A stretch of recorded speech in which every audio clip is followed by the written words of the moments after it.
Hi guys, my name's Hailey, And I'm Bailey. and today we're going to be talking to you about food webs and food chains. To start, we'll be defining both food webs and food chains for you guys. Following that, we're going to be going over the differences and similarities between these two concepts. We would like to address the specific factors affecting both food webs and food chains. And lastly, we'll be discussing why understanding both of these processes is important and vital to our survival of the ecosystems. So, for a simple definition, food webs and food chains are visual representations of feeding relationships between organisms, and they both demonstrate the energy flow among trophic levels. Trophic levels refer to any class of organisms that may occupy the same level or position in a food web or food chain as either a producer or a consumer. A food web is an important ecological concept as it represents the feeding relationships within a community. It implies the transfer of food energy in plants from herbivores to carnivores and acts as a tool investigating the ecological interactions that define both energy flow and predator prey relationships. It is a complex diagram involving many species, including both strong and weak interactions. Food chains are the feeding relationships between the different organisms that make up an ecosystem. They are used to show how energy is transmitted from one trophic level to the next and describe how energy and nutrients move throughout an ecosystem. They depict the predator and prey relationships in ecosystems by displaying food procuring methods, and it is a series of organisms, each dependent on the next as a source of food. There are two types of food chains, and these are the grazing and the detritus food chains. A grazing food chain consists mainly of producers, primary consumers, and secondary consumers. This chain begins with autotrophs as they prepare food with the help of sunlight, water, and air. Detritus food chains start with organic matter, which is produced in the grazing chain. The waste material, such as dead bodies of animals or fallen leaves, is eaten by the decomposers.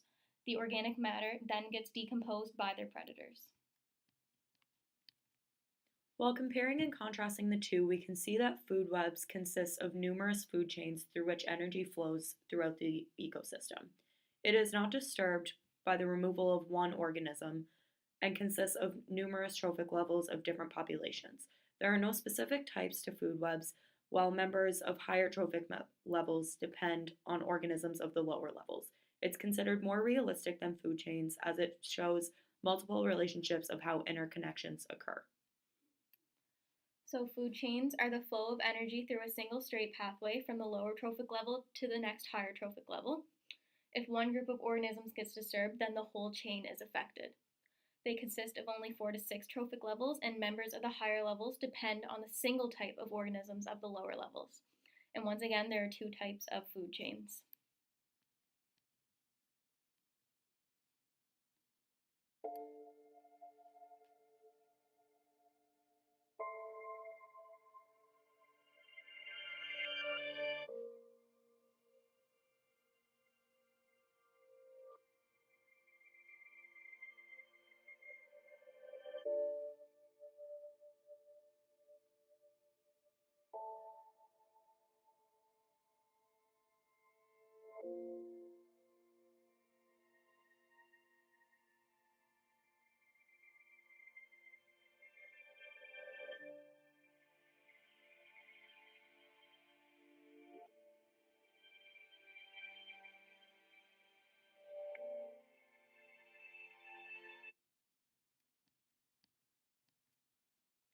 So, as seen in the video, relationships within a food chain can be so intimate that when disruptive events occur, an ecosystem's components can change.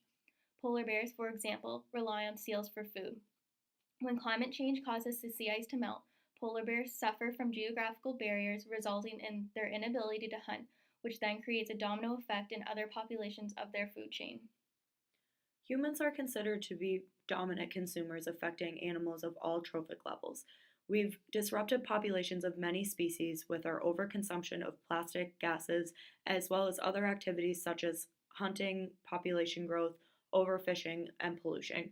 This creates drastic changes in climate, and all animals of all trophic levels are not always able to adapt to these changes.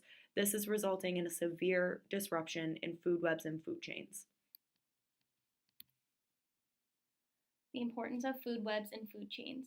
They're important to understand and to research because top predators exert a strong influence over their predator populations. Therefore, any top predators vulnerable due to human-induced disturbances on ecosystems is a growing concern to not just the individual predator population, but the entire structure of the food webs and food chains. Top predator extinctions can also result in an early onset of secondary extinctions, such as their prey. And if top predator extinctions are due to human induced disturbances, then the understanding of food webs and food chains are essential to any preventative measures of population extinction and ultimately to our survival.